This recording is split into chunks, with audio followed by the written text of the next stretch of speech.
morning, everyone. Morning. Morning. And we would like to welcome our dear brother from Australia. And most of all, we welcome our Lord Jesus Christ. Amen? Amen. This week was a little bit hectic for me, preparing for the Filipino church anniversary and also for the arriving of my children. It's like a big load of so last Thursday I got sick, but thank God for He heals me at once. So God is so good, and we are always blessed. Why? Because Jesus is in us. Amen. Amen. That's His promise.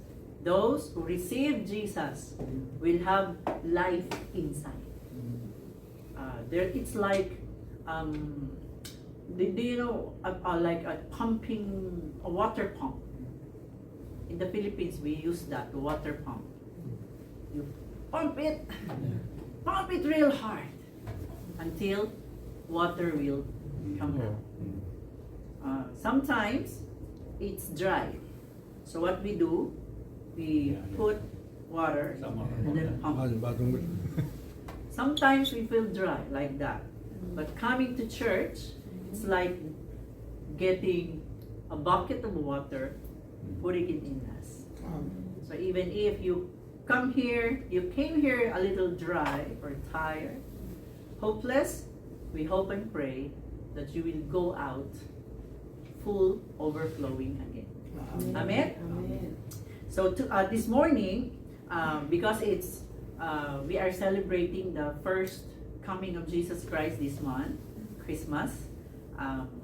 So I started to pick up scriptures from the first Christmas story. And it began with Elizabeth and Zechariah, the relatives of Mary. So before we go on to that, let us pray. Loving Heavenly Father, we commit to you our meditation time. Oh, please, through the power, grace of your Holy Spirit, guide your servant, Lord. As I preach, enable me to have a clear mind. I pray that you will enable your servant to speak your words.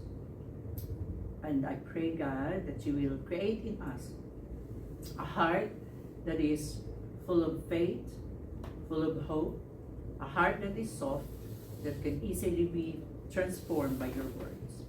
God, use the message this morning. Anoint your servant. Just help me, God, to do well for your glory. And Lord, whatever the outcome, we entrust it to you, and we give you all glory and praises. Be with us and cover us with the powerful, precious blood of Jesus. In whose name I pray. Amen. Amen. Let us talk about John the Baptist. Most Christians are still confused. They thought John the Baptist is same with the one who wrote the book of John. Okay? So, John the Baptist is not the author of the Gospel of John. Okay? There are two special John in the Bible. John the Baptist, which is, his life was short. Okay? And the other one was John the Beloved. John the Beloved, his life was long.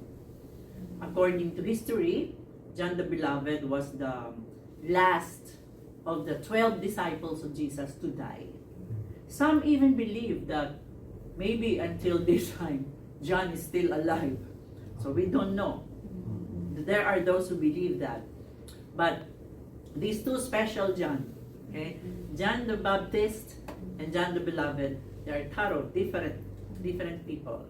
So John the Baptist is the cousin of Jesus on earth. John the Beloved is Jesus' beloved disciple. He always come near to Jesus. He is the disciple who was leaning on Jesus, shoulder. And according to study, he is the youngest of the 12 disciples. Okay, so those are the two different John. But this morning, we're going to meditate on John the Baptist. John the Baptist. Yesterday, I asked in our group chat to read Luke chapter 1, because chapter 1 is where you can read the story of how John the Baptist was born. Okay? He was born a miracle. His father was already very old, and his mother was already menopause. No more way for childbearing. Do you remember another couple who are like that? Abraham and Sarai, right? They were already past the childbearing age. So it's just like them. Zechariah and Elizabeth. But one thing, let me just say about the parents first. One thing with Zechariah and Elizabeth that caught my heart is they were not blessed with a child. And then they were already old. But if you would read the Bible, if we will go, it's not there. I found in Luke chapter 1 very interesting verses. Okay, just a little background of why Zechariah and Elizabeth were chosen by God to have this special mission. If you would read in Luke chapter 1 verse 5, it says, "There was in the days of Herod the king of Judah a certain priest named Zechariah of the division of Abijah. His wife was of the daughters of Aaron, and her name was Elizabeth." So Zechariah and Elizabeth, they were pure Levites. Okay, pure Levites. In Bible times, it's very important that the bloodline is pure. It means to say, no, like if Korean mother, Korean father. If the father is from Jeju, the mother is from Jeju. So same, pure. So here, Zechariah is a Levite. The wife, Elizabeth, was also a Levite. So we know, in Bible times, Levites have a very special mission from God.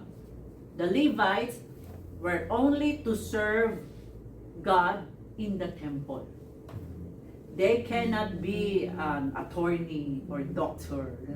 They have to focus, concentrate on temple, on serving or doing duties for God alone. So it says here, they were both, in verse 6, they were both righteous before God, walking in all the commandments and ordinances of the Lord blamelessly. But they have no child, because Elizabeth was barren, and they were both well advanced in years. I saw three encouraging things with the parents of John the John the Baptist. First, first they were pure breed, and they kept on, they were faithful. Even if they were already old, Zechariah was still doing his duty to the Lord, still serving the Lord. Serving the Lord, as my mother always tells, serving God has no retirement. The only retirement is when God brings you home.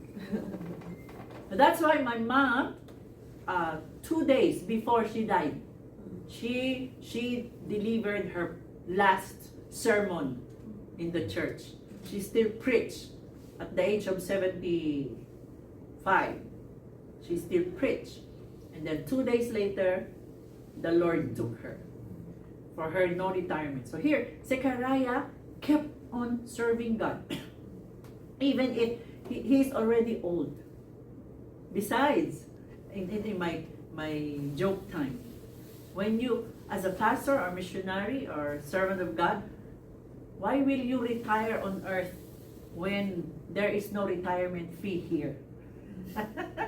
Only bankers and, CEO here, when they retire, they get something. Retirement fee. Pwede ko?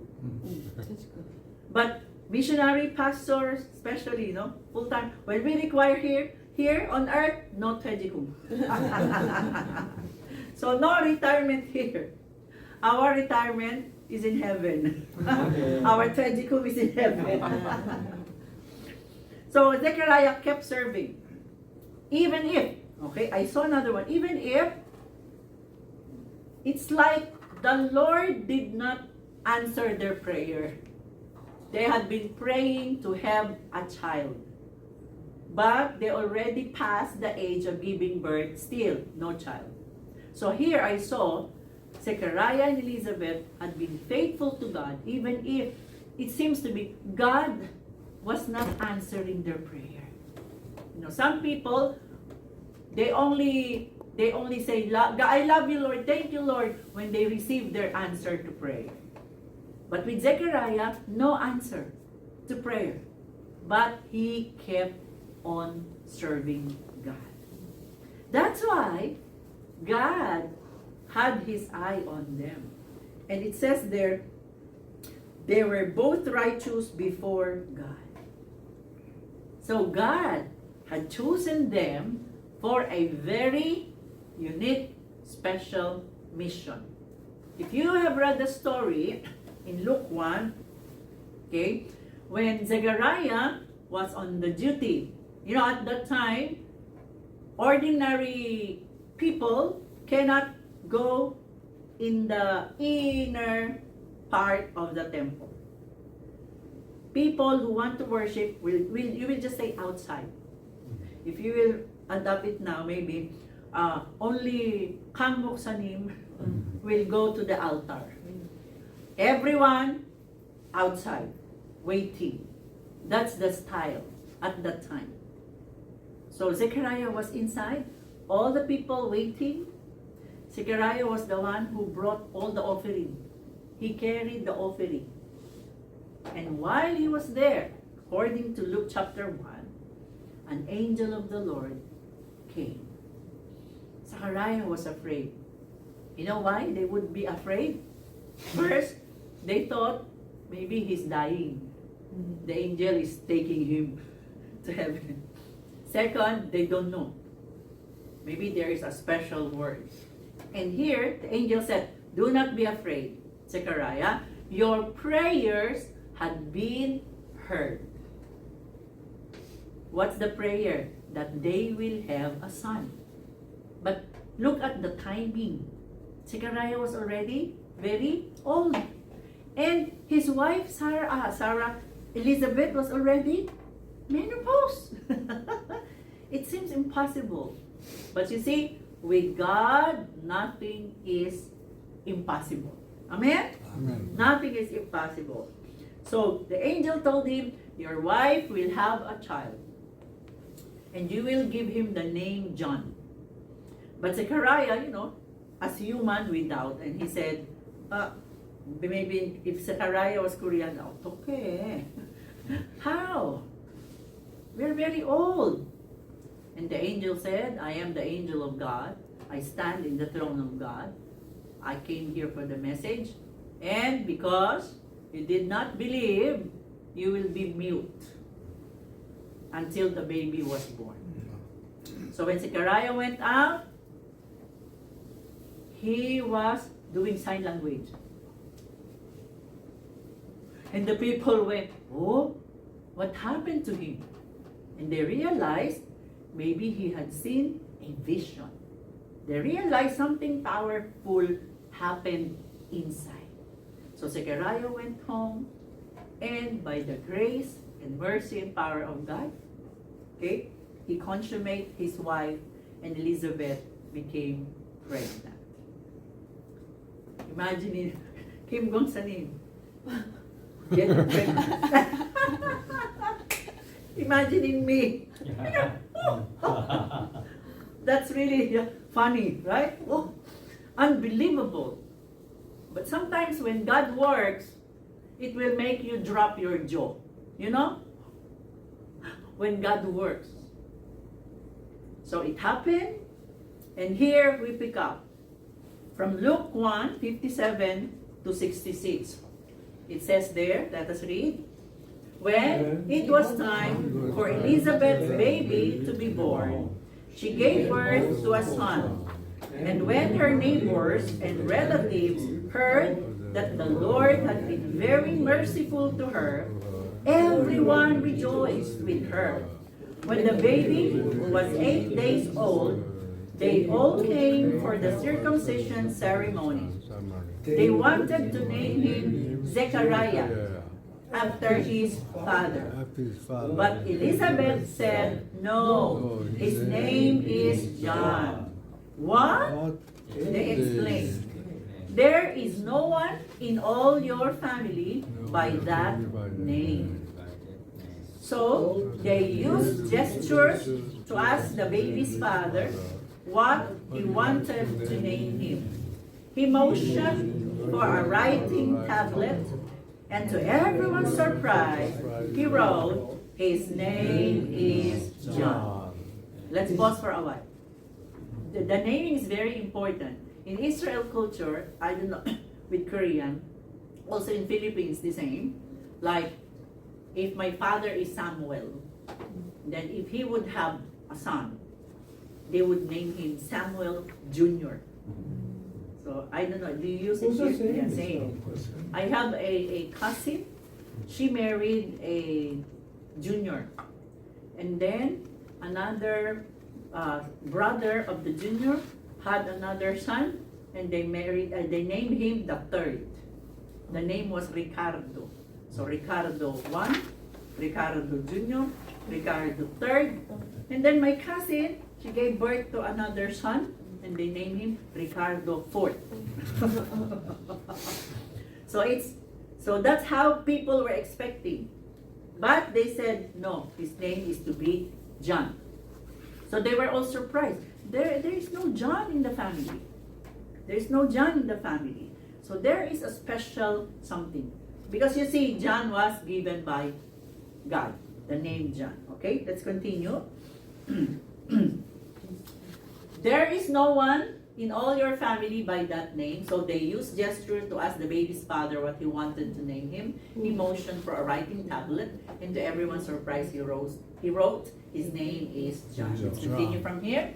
Instantly, Zechariah could speak again, and he began praising God. Awe fell upon the whole neighborhood, and the news of what happened spread throughout the Judean hill. Everyone who heard about it reflected on these events and asked, what will this child turn out to be? For the hand of the Lord was surely upon him in a special way. So all the relatives, the neighbors, they started to think, something is special with this child. What will he be when he grew up? Because he was born a miracle, and then he was given a special name, not according to the family name. So even the people around started thinking, what could be this boy? Now, the title of our meditation is, are you John the Baptist? It's okay. Are you John the Baptist? Do you think are you also John the Baptist? My first question is, are you a miracle child like John? Elder Ham, are you a miracle child? Are you a miracle child? Maybe you would answer me, I don't think so, because my mother and father were in the right age when I was born. Maybe you would say, oh, I'm just a normal guy. I'm just a normal Korean guy. I was not even born in the family of the richest Korean. I was not even born with a silver spoon. They heard that? The silver spoon, it means you were born in a kingdom. You were born in a palace. So if I would ask you to answer the question, are you a miracle child like John? Are you? Oh no. So most of us would say, no, I'm a normal, I'm regular. But let me tell you this, okay, verse 66, let's read first. Let's read again. Everyone who heard about it reflected on these events and asked, what will this child turn out to be? For the hand of the Lord was surely upon him in special way. Let's stay there. There are two things here. When you and I were born, I believe our parents were thinking, what will this child turn out to be? I wonder what will my child will be. I think every parent think about that, right? You don't just give birth and, okay, grow up. You're thinking, you're planning. But more so, brothers and sisters, our Heavenly Father, who put us in our mother's womb, were thinking about us. So if John the Baptist is extra special because he has an extra mission, we are also extra special. Amen? Maybe your name is not found in the Bible. Or maybe your name is not found on any Korean book. But believe it, you are special. You are precious. Amen. You are important. Amen. If you think you are just normal, that normal is special in the eyes of God. You may not be born as dramatic as John, but know this for sure. Every born child alive is God's miracle and grace. Amen. No matter your race, no matter your social status, no matter your family background, you and I were born a miracle. Amen. The moment you became alive in your mother's womb. According to scientific studies now, when the life or the two cells combined, the egg cell and the sperm cell combined and became alive, according to scientific studies, there is a light. They can see light inside. There's a miracle that happened. So you and I are a miracle. Amen? Amen. You and I. And imagine this. According to studies, sperm cells of the father, thousands. Thousands. Only one egg cell. Among the thousands, you went to the finish line first. So you're a champion. Because on the egg cell, only one of those thousands of sperm cells will come.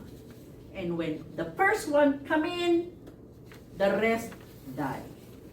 So you are a champion. Amen? I am a champion. We won the first battle. We enter our mother's egg. And now we were born, we became human beings. So we are special. We are a miracle. Amen? Maybe our birthdays were not announced like the angels. Oh, Mr. Hum, you will have baby. No, there were no announcement. Just, the ordinary day we were born. But remember this, you and I were born a miracle. Amen? Amen. Let's read Psalms 139, verses 13 to 14.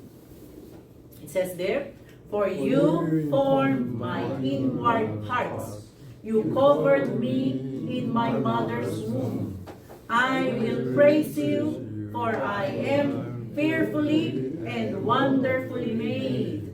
Marvelous are your works. By the way, let me just clear. Who is this you?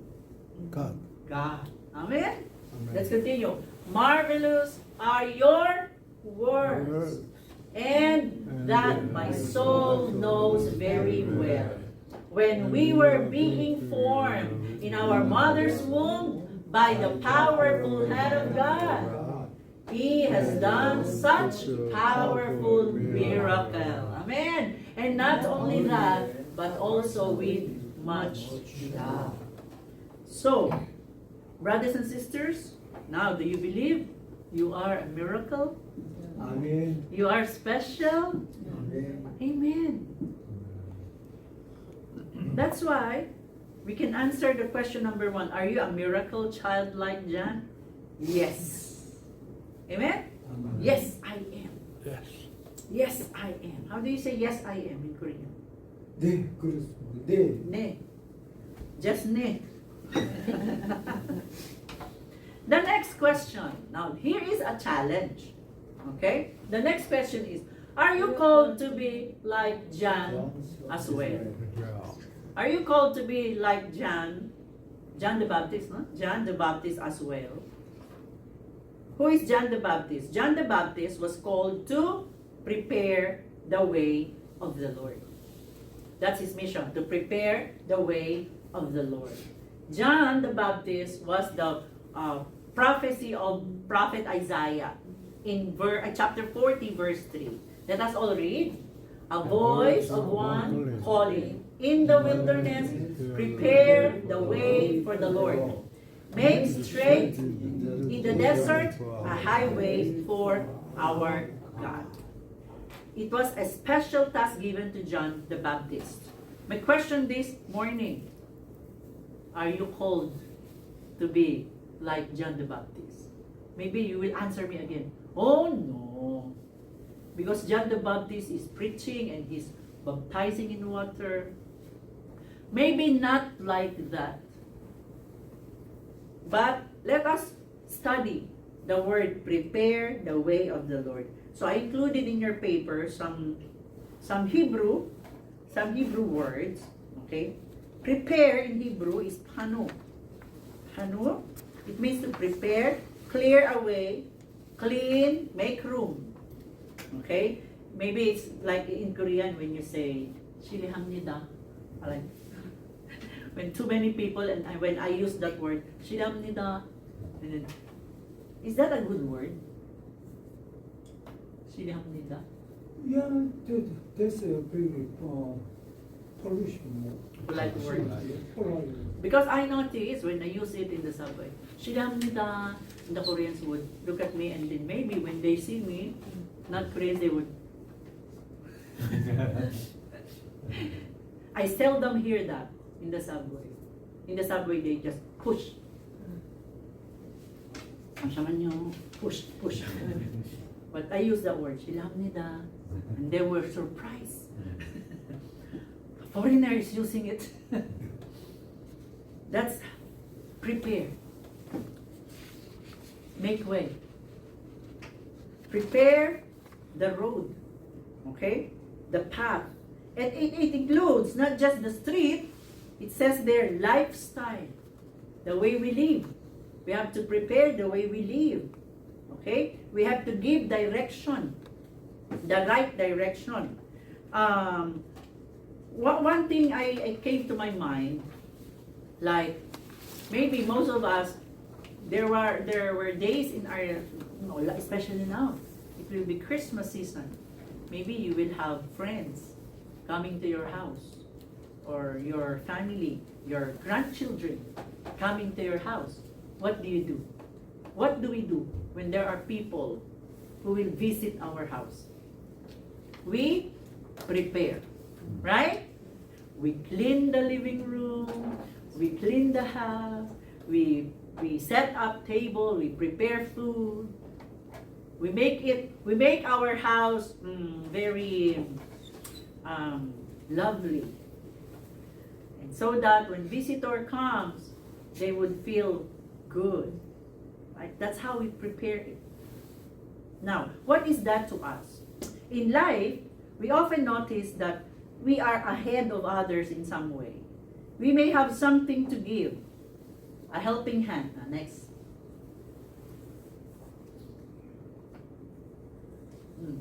Like, okay, in the paper I wrote there, we have something to give, a helping hand, an encouraging word. Sometimes we give money or material support or skill. Have you noticed? Most of the time, there are people who need your help. Have you noticed? If you go to office, there are people who would ask for your help. It's like there are moments when you are above others. What I mean is, you have wisdom, you have idea that they don't have. So you can share what you have, right? Or sometimes, materially, we have extra food that we can share to those who are in need. Or we could have extra money so we can give to others. Like in several occasions of our life, there are times that we are like ahead of others. We are on top of others. It does not mean we are the president of the company. No. Like for example, for a woman, before you become a mother, okay, you become a daughter first. You're a daughter, you have a mother. That mother will teach you how to be a woman. Your mother taught you how to be a mother. So there is a model. There is someone above whom we could focus and try to copy. Okay? And now, especially if you are on your senior age, there are more people that can look up on us. That's why in the book of Peter, Apostle Peter said, teach older women. Teach older women to be a good example to younger women. Let me say it. You and I were created to be an influencer. You know? Influencer. Nowadays, when you say influencer, they think it's someone who is in YouTube, who is in TikTok, okay? Who share a lot of things. And then many people follow them, watch them. So they call it influencer. And they became famous. But you know, the meaning now, let me give it clear. Being an influencer on an heavenly mission. I'm not calling everyone to be an influencer to be famous. No. What's the fame for? As John the Baptist said, me down, Jesus up. Now, our mission is that we would be preparing people to know God. We would be preparing others to meet God. Just like John the Baptist. You know, I kind of meditate why John the Baptist came first before Jesus. Okay? One good example is I don't know if you do it here in Korea, because I attended Korean weddings. Very simple. In the Philippines, before the bride comes in, there are these little flower girls. Little flower. Yeah? Actually, before the flower girl, so many candle bearer, Bible bearer, you know, all those communion bearer, ring bearer, so many people first, marching first. That's the Philippine wedding. And then, before the bride, here comes the little flower girls throwing flowers. Okay? When I got married with Pastor, aside from the flower girls, I also have the flower dancer. So they were dancing and throwing flowers. Oh. And then after those parade, then came the bride. See? So it's like they put flowers where the bride would pass by. It's like when the music starts, when all those people line up and come inside, it's preparing the audience. Oh, the bride is coming. The bride is coming. That's the role of John the Baptist.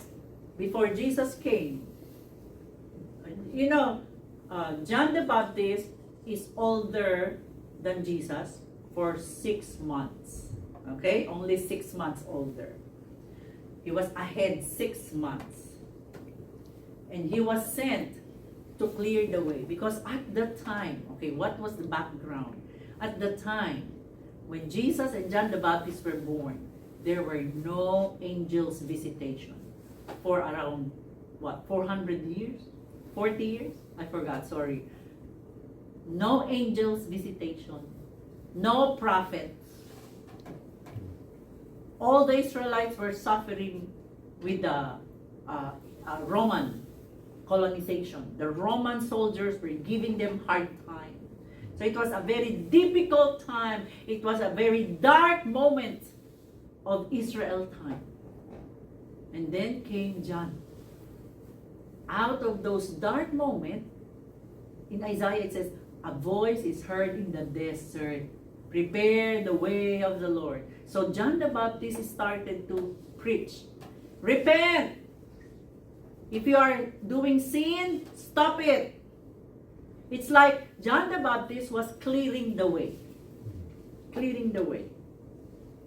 Maybe you're more familiar with if you're climbing a mountain. Okay, there should be someone ahead who knows the way. Right? And he was the one. I experienced that, like mountain trailing. Someone ahead of us, he has the stick. And I asked, what's the stick for? He said, the stick is for 2 things. To help me, and also to check if there were no snake. To clear the path. So that the rest of the group could pass safely. So that's how they cleared the way. So that's the role of John the Baptist. He cleared the way before Jesus comes. Maybe you will ask, what is that role? I mean, how will I be like that? As I have told you earlier, God has placed us ahead of other people. Have you noticed that? It's like, you know, you have more ideas than some people. When you think you have better ideas than other people, don't be proud. Oh, I have better ideas. No. God put those ideas in you so that you can help those who doesn't have that idea. We share. I have an idea. Think about this. Okay? So don't be proud. Or if God had given you more wealth, more money, don't be proud. Oh, I have more than him. God put you there so that you can extend helping hand to those who are in need. God has placed us ahead, not for our own benefit, not to make us popular, or not to just satisfy us, but so that we can serve and help other people. Amen? Perhaps we were created for this very purpose, to help others stand on firm ground and live well. Why? For the glory of God and for the honor of God. God wants to use you and me as his instrument, just like John the Baptist, so that those who are lost may find their way back to him. And those who are hopeless may find hope Okay. again. Amen? That's the part of John the Baptist. On that dark moment, he started preaching. He started giving hope. So brothers and sisters, God puts you where you are so that you can bring hope. You can bring light. You can bring wisdom to the people around you. Through our lives and our words, we can bring clarity, direction, and light, leading people back to God. And when God reaches them, they will be more open and ready to receive His will and His power. Just like John the Baptist, we can also do something to prepare the way of God. Amen? If you have a friend who is not yet a believer of Jesus, share. Tell him. Tell that friend, oh, I know someone who can help you. Oh, really? Who? Jesus. Right? Because He helped me. We can share our story. If you have problem, and then you prayed, and then God answered your prayer, and God helped you in your problem, what is the purpose? Keep that story, and one day you will meet one person who also have the same problem, and then you can share it. Hey brother, hey sister, hey friend, I know where we can get solution to your problem. And then you can share your experience.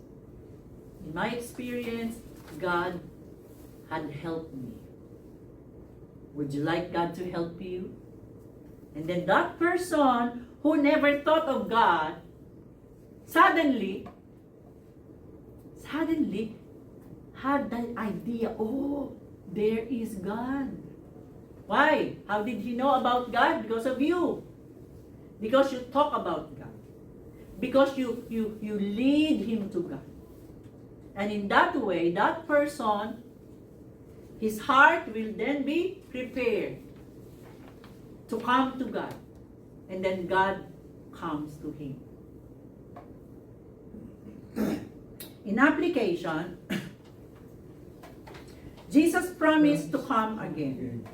The King of Kings is coming back.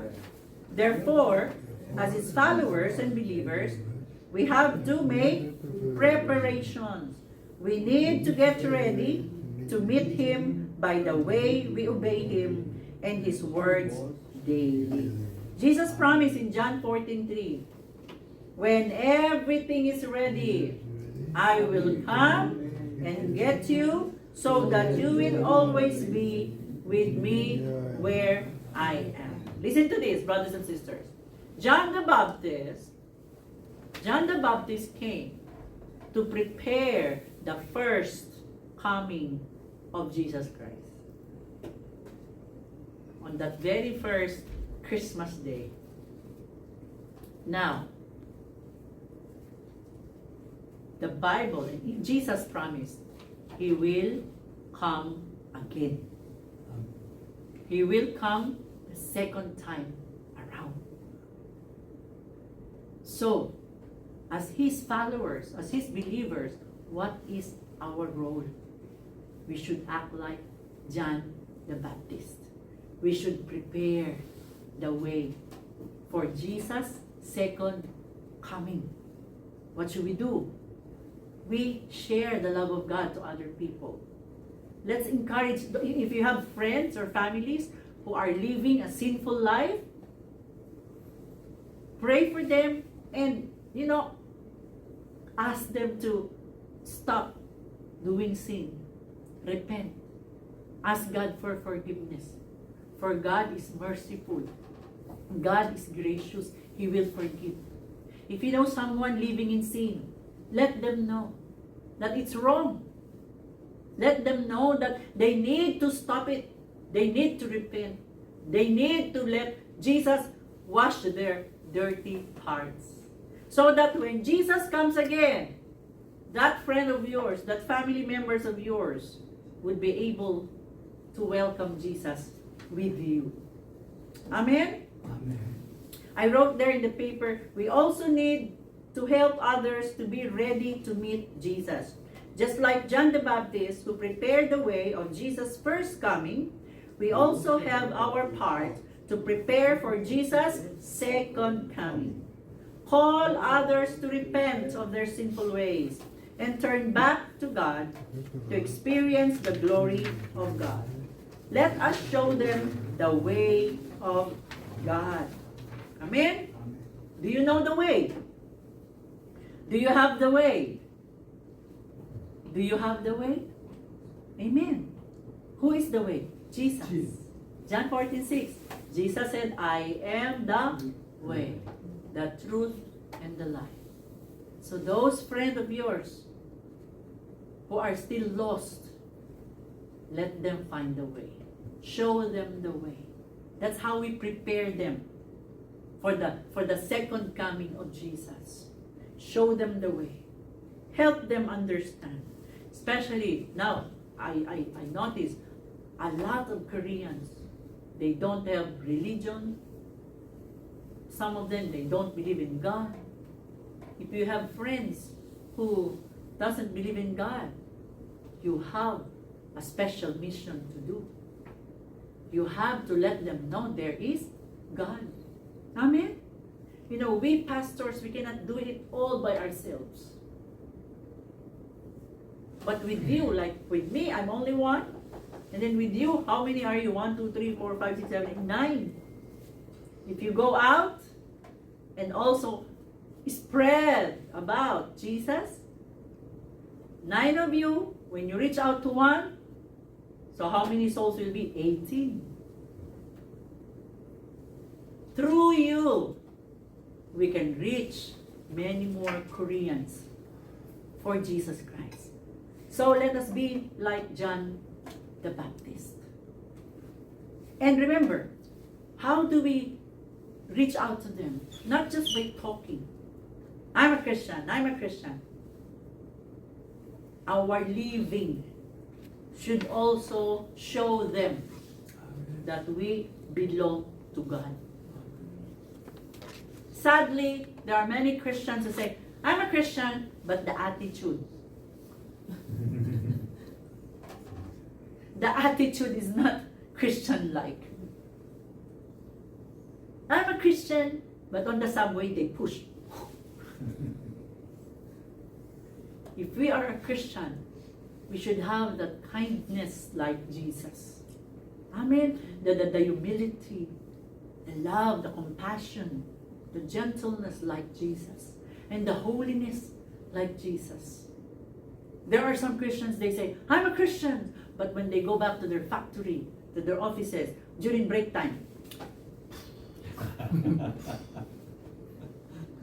I noticed several times, even Filipinos I caught, when I'm approaching, I saw them. And then when they saw me, it's like they have seen the angel.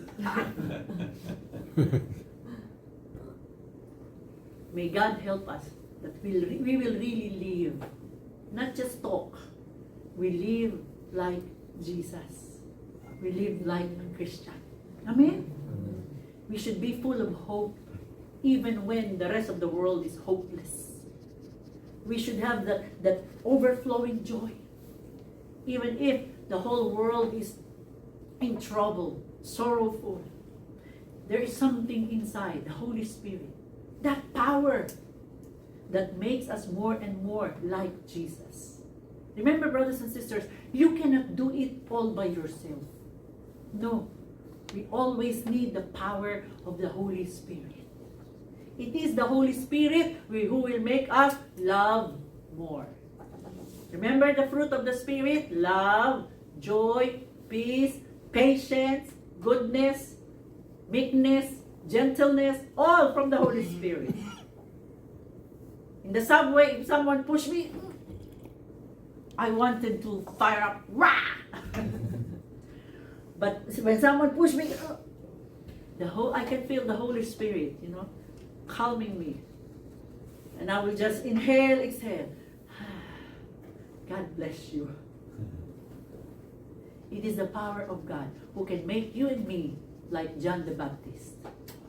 We can prepare the way for the second coming of Jesus. Amen?